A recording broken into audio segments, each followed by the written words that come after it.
All right, everyone, get ready because today we are going deep, deep into industrial lease negotiations. Deep dive. You got it. And to help us navigate these sometimes murky waters, we're tapping into the expertise of, well, the experts. That's us, hopefully. You got it. The folks over at EBG Commercial Management, they're based right here in Texas. And let me tell you, they really know their stuff when it comes to this world of industrial real estate. It's a fascinating world, too, once you get into it. Oh, absolutely. And we are going to prove that to you today, right? Because this might not sound like, I don't know, the most exciting topic for a podcast, right? Lease negotiations, contracts, all that legal stuff. Not exactly a page turner. But trust me, folks, whether you're a seasoned investor, you've got properties galore, or you're just starting to think about dipping your toes into the commercial real estate pool, this information is, well, it's gold. Pure gold. You'd be surprised how many people, even those who've been around the block a few times, they trip up on these details. Oh, for sure. And EBG kicks off their guide by hitting hard on a point that seems obvious, but it's worth repeating. Know your market. Know your market. Like, really know it. And it's not just about, glancing at a few listings online and seeing what other industrial spaces are going for. You got to go deeper. Deeper. You got to go deeper. So what's fascinating here is how EBG emphasizes the role of vacancy rates. Vacancy rates, yeah, those are key. Like, imagine a bunch of empty warehouses just sitting there, collecting dust bunnies. Tumbleweeds rolling through. Exactly. So Yeah. what does that tell you about the market? Well, it's a signal, right? Yeah. For you, the potential tenant, that, hey, you've got some leverage here. More empty spaces equal less demand, and less demand means you've got more power at the negotiating table. Like, the opposite of a Black Friday sale. I love that analogy. So on the flip side, if those spaces are filling up fast, like hotcakes, Well, then the landlords, they're holding the cards. They know they can afford to be a bit more, shall we say, firm in their demands. it's all about supply and demand, just like, well, everything else in the world, right? Yeah. Economics 101. Exactly. Okay, so let's say we've done our homework, crunched the numbers, we understand the market dynamics, we're feeling good. What's next?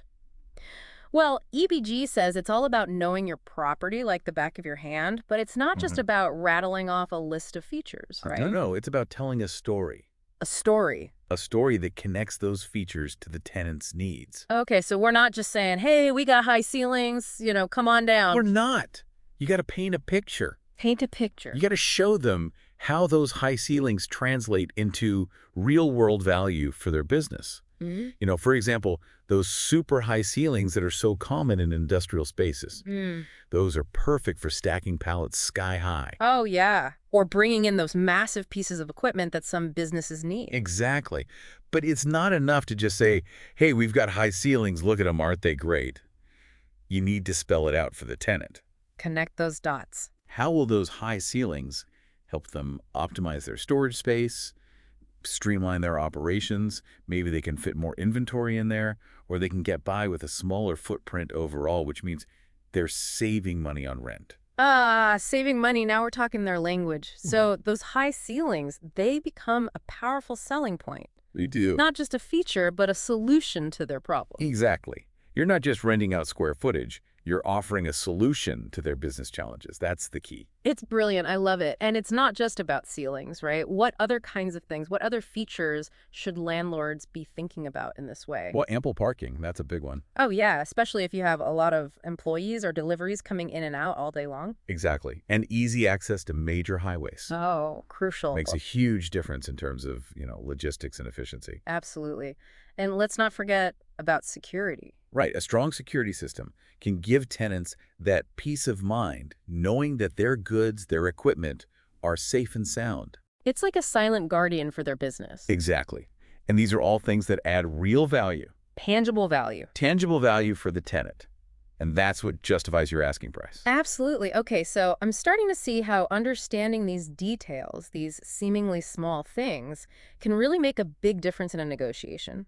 It's like speaking the tenant's language, showing them that you understand their needs and you're not just trying to, squeeze every last penny out of them. You're a partner, not just a landlord. You got it. Now, before we even get to the negotiating table, EBG drops this little gem. The importance of setting clear objectives. They say this is crucial for both landlords and tenants. Oh, it is. You wouldn't believe how many people go into negotiations without a clear picture of what they want to achieve. So you're saying we need to do more than just show up and wing it. Oh, absolutely. You need to ask yourself, what do I want out of this deal? Is it top dollar? Or am I willing to be a bit more flexible on rent to secure a long-term lease? Maybe finding a tenant that's a good fit for the property, someone who's going to take care of the place and be a good neighbor. That's more important than squeezing every last penny. It's all about priorities. Priorities. So it's like having a roadmap before you start a journey, right? Yeah, exactly. If you don't know where you're going, well, good luck getting there, right? You'll just end up wandering around aimlessly. Lost in the wilderness of real estate. Exactly. Okay. Knowing your goals allows you to develop a strategy, make smart decisions throughout the process. Okay, makes sense. Now, hand in hand with setting goals comes another crucial step. Preparation. Oh, yes. Sure. Preparation, preparation, preparation. Can't emphasize that enough. All right, so what does that look like in the real world? I mean, we're talking about more than just having a pen and paper ready. Right. Yeah, much more. Think of it like prepping for a big presentation, You need to have all your data in order. Your financials, your property details, your market research. So we're talking spreadsheets, graphs, charts. The whole shebang. You need to be ready to answer any question the tenant might throw your way. And believe me, they will have questions. They always do. So the more prepared you are, the more confident you'll feel. And that confidence, it shows. It's like having all the answers on a test, except it's not cheating, it's just good business. Exactly. It's about being professional, being knowledgeable, and being able to back up your claims with solid data.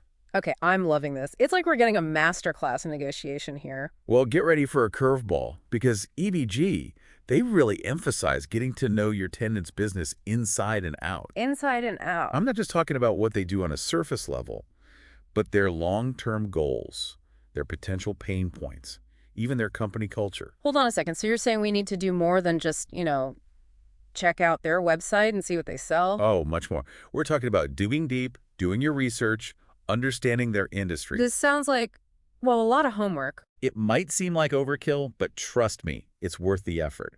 The more you understand your tenant, the better you can tailor your offer to their needs. Okay, I'm starting to see the light here. It's like finding out your opponent's weaknesses in a game of poker. Exactly. Let's say you know your potential tenant is planning a major expansion in the next few years. Huh. Insider information. Knowing that, you might be more willing to offer them a flexible lease with options to expand their space down the line. You're not just negotiating a lease, you're building a relationship, a partnership. And that brings us to another key point, incentives. EBG dives into how things like rent-free periods, free rent, or even contributing to tenant improvements. Whoa. Hold on a second. Giving away free rent. That makes me a little nervous, I gotta be honest. I know, it sounds counterintuitive, right? It does. But I'm all ears. How does this actually benefit the landlord in the long run? Think of it like an investment, not a giveaway. An investment. If you're trying to attract a high-quality tenant, someone who's going to be a good long-term partner, offering a little something extra can make all the difference, especially in a competitive market. It's like a signing bonus to land that superstar employee, right? Exactly. Those few months of free rent might sting a little up front, but if it helps you secure a reliable tenant who pays their rent on time, takes care of the property, it's a win for everyone in the end. Plus, offering to contribute to tenant improvements, that can actually boost the value of your property. It can. It's like a win-win, right? Absolutely. And that brings us to the heart of the matter. The lease agreement itself. The big kahuna. EBG is very clear on this. You need a comprehensive document, folks, that covers all the essentials. Okay, so we're talking about more than just scribbling the rent amount on a napkin. Oh, way more. We're talking about spelling out everything. Yeah. Rent, lease duration, maintenance responsibilities, insurance requirements. It's like your relationship contract. Exactly. You don't want any nasty surprises down the road because something wasn't spelled out clearly. Yeah. Speaking of avoiding surprises, this feels like the perfect time to bring up legal advice. Oh, absolutely. Don't skimp on this. No, for sure. Having a lawyer look over that lease agreement is crucial. Crucial, especially for larger industrial properties with complex lease terms. It's like having a professional chef check your recipe before you serve it to 100 people, right? Better safe than sorry. Exactly. And speaking of taking it slow, EBG highlights another crucial ingredient in the negotiation process: communication. Communication. They're not just talking about any old communication, though. They're talking about clear, transparent, honest communication. So no playing games, no trying to, pull a fast one on the other party. No way. This is about building trust, avoiding misunderstandings, making sure everyone's on the same page. Okay, so patience is key here. Patience is key. Negotiations take time. It's a back and forth process. It's a marathon, not a sprint, right? Exactly. And remember, the goal is to build a solid, long-lasting relationship with your tenant. Okay, so we've covered a lot of ground already, from understanding the market to crafting those ironclad lease agreements. But it's important to remember that every negotiation is unique. They are. Every property is different. Every tenant has their own set of needs and priorities, and the market is constantly changing. You got it. So even if you're a seasoned pro, there's always room to grow and refine your skills. Absolutely. Take notes on what worked well in your negotiations, analyze what could have been done better, and use those insights to constantly improve your approach. Okay, that's some seriously good advice. Stay curious, keep learning, and don't be afraid to ask for help when you need it. That's the key. Well said. I'm feeling way more confident about navigating this whole lease negotiation thing now, but I'm curious. We've been focusing a lot on the landlord's side of the equation, but what about the tenants? Don't they need some insider tips too? Oh, they definitely do. Negotiating a lease is a two-way street, and tenants need to be just as savvy as landlords to protect their interests and get the best possible deal. All right, listeners, you've heard it here first. We're going to flip the script and walk a mile in those tenant shoes in just a bit, so stay tuned. It's going to be a wild ride. It is, it is. All right, let's flip the script here and walk a mile in those tenant shoes, shall we? Okay, let's do it. Put ourselves on the other side of the negotiating table. Just like we talked about for landlords, tenants need to do their market homework too. Oh, for sure. Due diligence is key no matter which side you're on, right? Absolutely. They need to know the lay of the land, what are the average rental rates in the area, how many similar properties are sitting empty, all of that good stuff. So it's all about knowing your worth in the marketplace, right? If there are a ton of empty warehouses out there just begging for tenants, well, that gives you a little more wiggle room to negotiate. Exactly. It's all about leverage, but it goes beyond just market dynamics. Yeah. Tenants really need to take a good hard look in the mirror and ask themselves, what do we actually need in a space? Right, because you don't want to end up in a space that's either too big or too small. Exactly. How much space do they actually need to operate efficiently? What kind of layout would make their workflow sing? Are they expecting to grow like crazy in the next few years? All important questions. It's a commitment. Signing a lease, it's not like buying a pair of shoes you can return if they don't fit. That's a great analogy. And just like you wouldn't buy a house without making a list of must-haves and nice-to-haves, tenants need to be crystal clear about what they absolutely need in a space and what they're willing to compromise on. Okay, so prioritize those needs, figure out your deal breakers and your nice-to-haves. You got it. Because you wouldn't want to end up stuck in a space that cramps your style or holds your business back from reaching its full potential. Absolutely. And speaking of things that can hold you back, EBG says tenants need to pay close attention to those lease agreement clauses. Oh yes, those can be sneaky little things. Sneaky like a fox. What kind of things should tenants be watching out for? Well, for starters, rent escalation clauses. Rent escalation. Yeah, those can really sneak up on you. You might start with a great rent rate, but if there's a steep escalation clause, your rent could skyrocket in a few years. Ouch. Yeah, that could really throw a wrench in your budget. It could. And it's not just about rent either. What about options for renewal? Renewal options, right, because what happens if your business takes off and you need more space? Or, on the flip side, what if things don't go as planned and you need to downsize? Exactly. Is there a way to break the lease early if things go south? These are all things tenants need to consider carefully before signing on the dotted line. It's like reading the fine print on a credit card offer, right? You got to know what you're getting yourself into. Precisely. And just like you might consult a financial advisor before making a major investment, tenants should really consider having a lawyer look over the lease agreement before they sign anything. Legal advice is never a bad idea, especially when you're talking about contracts and long-term commitments. Especially when you're talking about your business. Okay, so that's market research, understanding their needs, scrutinizing the lease agreement. Anything else tenants need to keep in mind during this whole process? Well, before they sign anything or even start talking turkey about lease terms, they need to give the property a thorough inspection. Oh, like a walkthrough. More than just a casual stroll. I'm talking about a detailed inspection, looking for any existing damage or red flags that could come back to haunt them later. It's like buying a used car, right? You'd want to kick the tires, take it for a spin, make sure everything's in working order. Exactly.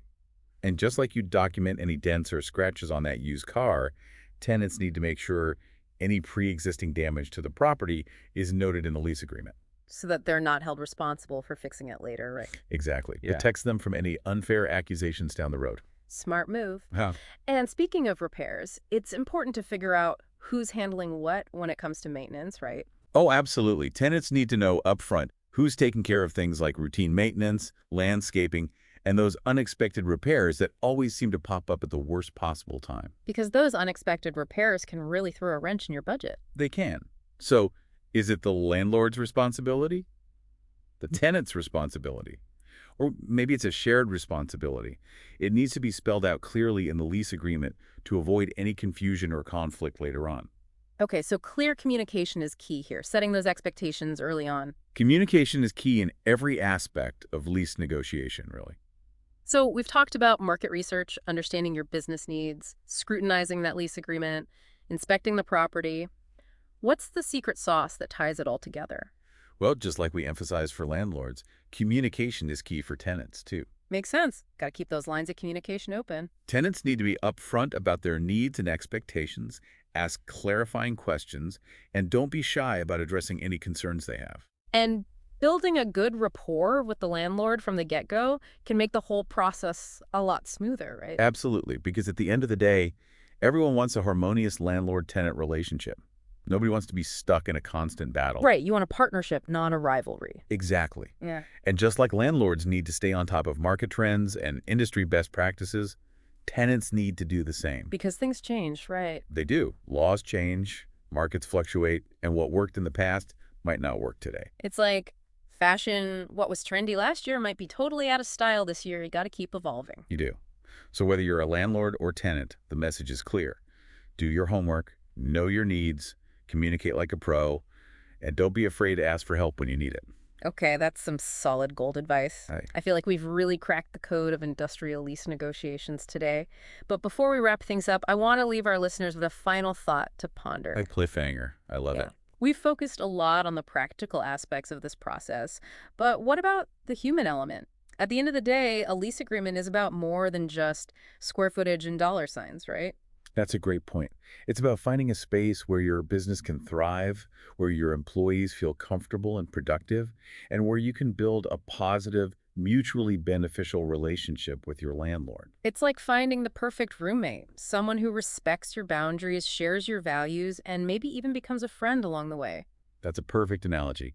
So, as you embark on your next industrial lease negotiation, remember to bring your A game when it comes to the practical stuff, but don't forget the importance of human connection, empathy, and building those win-win relationships.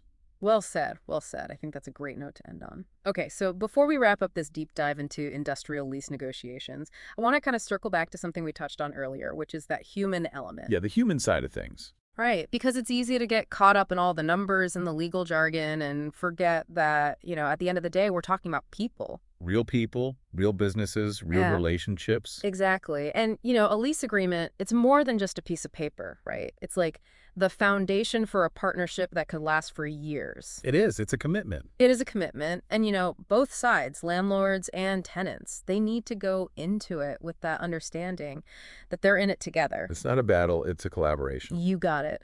And I think that's a great point to end on, whether you're a seasoned real estate pro or you're just starting out, negotiating a lease, it's about finding that common ground. Finding that win-win. Exactly. Respecting each other's needs, creating a situation where everyone benefits. Absolutely. And, sometimes along the way, you might even make a new friend or a new business contact. That's always a bonus.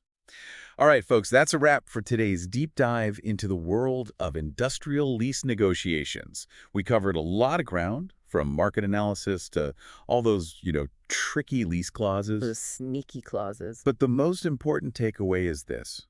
Knowledge is power. Knowledge is power.